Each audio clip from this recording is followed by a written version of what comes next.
Y saludándoles desde la Ciudad de México, Manuel Quiles Cruz. Hoy vamos a hablar, es la sesión 9 de planeación, ya llevamos un buen número de sesiones sobre el ejercicio de la planeación y hoy vamos a hablar de la planeación de los aprendizajes, es la sesión número 9 y he venido comentando ya también en otro bloque de videotransmisiones celebradas hace ya algunas semanas atrás sobre el proceso de planeación. Cuando hablé de los principios pedagógicos, estuve hablando del ejercicio de la planeación como un ejercicio y como un proceso. Yo lo coloco en la construcción de rutas de trabajo. He venido trabajando las rutas de trabajo donde queda la planeación, donde queda todo aquello que tenga que ver con una mejora. Esto trabajo de rutas necesariamente requiere de bases. La planeación igualmente requiere de bases. Requiere de bases porque ahorita en estas 9 sesiones, inclusive la primera hago partir de una idea general y en la segunda sesión entro ya a los conceptos de aprendizaje. Pero en otro momento, cuando hice videotransmisiones sobre los principios pedagógicos, igualmente comentaba yo que para la planeación, para el ejercicio, que primero se piensa y después se escribe, se requieren bases psicológicas, bases pedagógicas. Pero como acá la base pedagógica tiene un soporte en los principios pedagógicos, en los aprendizajes esperados, pues las rutas y su construcción requiere también de otros elementos. Es decir, poco se toca el método y poco se toca, casi nada diría yo, la organización de la materia de enseñanza. Se ha venido observando el proceso de planeación como una herramienta necesaria en el trabajo del maestro en el aula y además requiere que el maestro coloque metas. Aquí la discusión respecto de este propio documento de aprendizajes clave, inclusive desde el nuevo modelo educativo para la educación obligatoria, está en la tarea que tiene que hacer el maestro. ¿Cuál es la tarea que tiene que hacer el maestro? Si yo en muchas videotransmisiones he comentado que el maestro tiene 3 tareas fundamentales. Una, transmitir conocimientos. La segunda, mover la capacidad intelectual de sus estudiantes. Y la tercera, ser un ejemplo de superación personal y profesional. Por eso, en este ejercicio que requiere que el profesor establezca metas con base en los aprendizajes esperados de los programas de estudio, lo que tiene que hacer es el diseño de actividades y la toma de decisiones de cómo va a evaluar el logro de dichos aprendizajes. Lo hemos venido viendo y observando ya en este aspecto de la política educativa en el último mes de julio y lo que llevamos de agosto, y se insiste en que el maestro es el transmisor de los conocimientos. Y si hay una nueva reforma educativa, tendrá que observarse realmente cuál es el papel del maestro para poder proceder en el ejercicio de la planeación, para poder observar sus actividades, cómo las va a realizar y cómo las va a evaluar. Dice la doctora Patricia Ganem que el corazón de los cambios está en la práctica del maestro, en el trabajo que hace el maestro, que se llama práctica docente. Y desde ahí le permite al maestro anticipar cómo va a realizar, cómo va a llevar el proceso de enseñanza.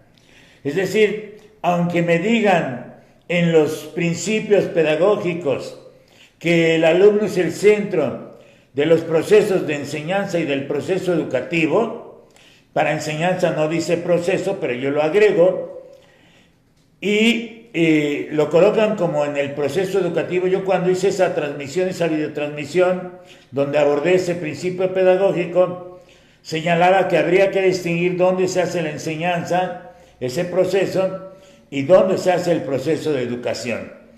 Y lo que han venido diciendo desde 2016 con el nuevo modelo educativo para la educación obligatoria es que a veces nos hablan de la enseñanza y a veces nos hablan del aprendizaje, pero ellos siguen colocando al niño como ese centro, cuando en el ejercicio de la planeación es un ejercicio que observa el maestro desde una mirada del cómo va a llevar el proceso de enseñanza.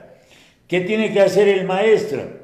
Pues el maestro tiene que pensar en una gran variedad de formas del aprendizaje de sus niños. Nosotros lo hemos hecho, conductistas o no conductistas, lo hemos hecho siempre y nos percatamos de cómo puede aprender nuestro estudiante, inclusive en la condición del uso del monitor, que también está en los aprendizajes clave, ¿sí? También que tiene que ver con el par que le enseña la enseñanza entre pares. Entonces también se observa las formas de aprendizaje de los estudiantes. Claro que considero también sus intereses y la motivación, pero también la motivación por parte del profesor, porque esto junto con el diseño de las actividades, ¿sí?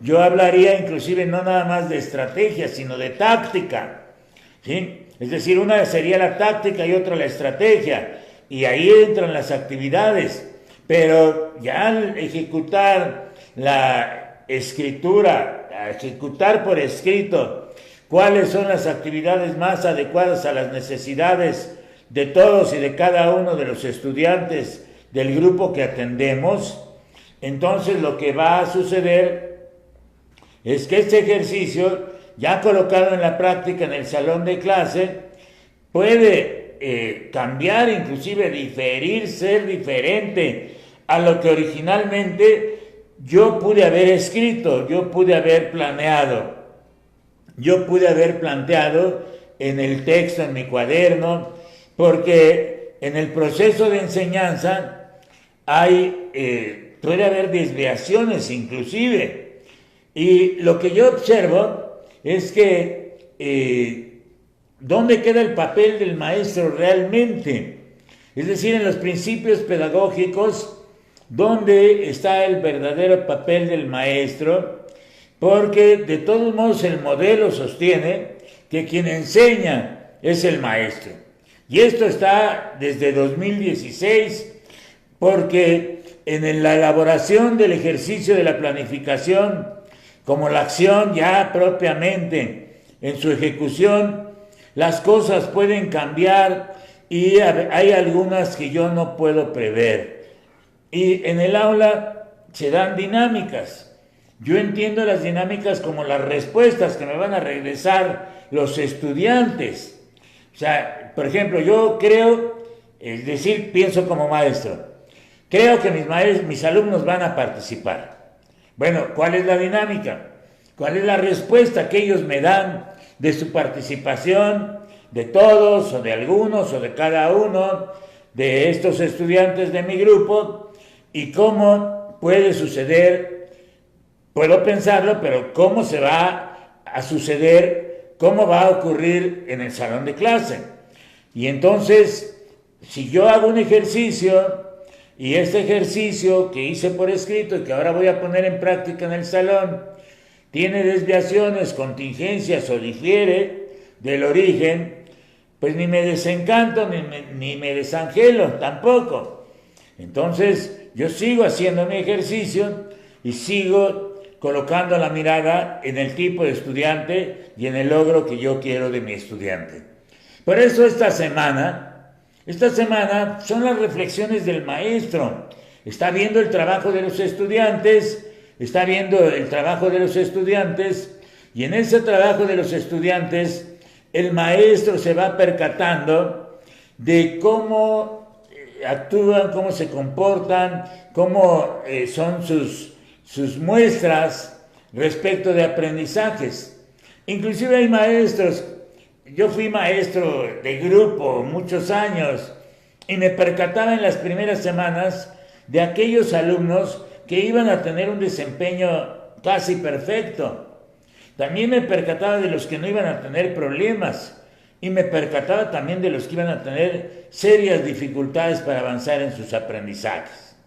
Por eso, yo vengo hablando de la construcción de rutas de trabajo, es decir, yo entiendo a la planeación, al ejercicio real, como una ruta que yo tengo que seguir, que yo observo de manera consciente, es decir, consciente en el sentido de la realidad con la cual yo voy a enfrentarme. Ahí veo el contexto. Para muchos maestros, el contexto donde están trabajando representa una grave dificultad. Eso lo sabemos en muchos lugares de la República Mexicana. Y pues yo tengo que escribir la ruta que voy a seguir y puede diferir inclusive de lo que yo haga originalmente. Por eso los avances programáticos de los 70s, yo argumentaba en los 70s que debería de hacer un ejercicio primero de planificación, de planeación, y después tendría que anotar lo que yo había avanzado. Es decir, que avanzo yo realmente con mis estudiantes, para no caer en ese juego de que yo llevo avanzado mi programa, pero no sé dónde vayan mis estudiantes. Es decir, a veces los maestros abordan más que el contenido programático, también. Y una reforma, quien la hace funcionar es el maestro en el salón de clase. Así es que si los maestros no quieren, no la hacen funcionar. Aunque en el papel aparezca como que está funcionando, como que todos están siguiendo esa ruta. Y el trabajo ya en el aula, pues puede cambiar el curso relativamente distinto a lo que yo vengo planeando, y necesitaría yo saber con claridad los objetivos. Pero ¿qué hacen en 2016 y qué hacen en ejercicios que presenta la Secretaría de Educación sobre planeación o sobre planificación? Empiezan a hablarnos de objetivos específicos de la sesión. Es decir, hay un revoltijo de conceptos, porque yo veo objetivos específicos de la sesión y rápidamente mi cerebro se va a los 70s. Se va a los objetivos generales, particulares y específicos, se va al libro del maestro, se va a las actividades que se sugieren en el libro del maestro, y mi cerebro va hacia atrás. Es decir, yo no sé quién redacta estos documentos, los documentos, incluido Aprendizaje Clave, el nuevo modelo educativo para la educación obligatoria, pero los conceptos que utilizan son diferentes. En un momento me hablan de la enseñanza, me están hablando de manera central del aprendizaje, después me hablan de la enseñanza. Quiero entender que hay un papel para el maestro y hay un papel para el alumno, ¿sí? Pero desde la RIEP de 2011 le han dado más importancia al estudiante. Y entonces cuando me empiezan a hablar en estos documentos de los objetivos específicos que se van a mostrar en la sesión y que le ayudarán al maestro a conducir el proceso de aprendizaje de los estudiantes, y me dicen que la planeación es una brújula, pues yo creo que es una brújula que está mal en su imán. Pero bueno, así lo están viendo. Entonces, los estudiantes pueden ir por diversos caminos. Van por diversos caminos, inclusive cuando yo estoy trabajando con el grupo. Y el destino, dicen, son los aprendizajes esperados y el proceso de planeación. Dicen ellos que ponen claro las actividades y demás estrategias para alcanzar dichos aprendizajes.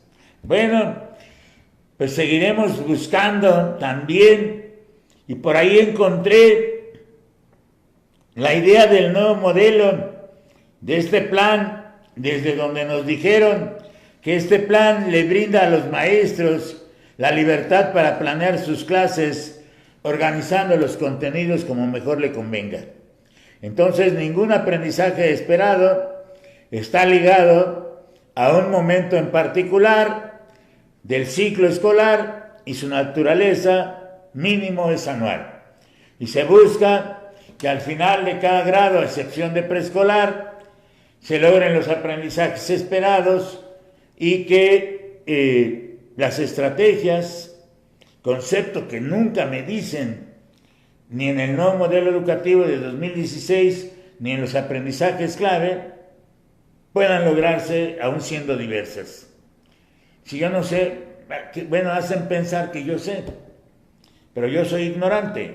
Yo necesito que me digan el concepto, ¿sí? Aunque algunos maestros de la UNAM me dijeron, pues vete a consultar a Frida Barriga y a Gerardo Hernández Rojas para que veas qué es estrategia. Yo dije, me voy a consultar a los griegos, ellos lo explican mejor, ¿sí? Además es el origen, y siendo los clásicos son dignos de imitar, y entonces yo hago mi estrategia de batalla en el salón de clase. Soy Manuel Quiles Cruz, maestros, hasta luego, gracias.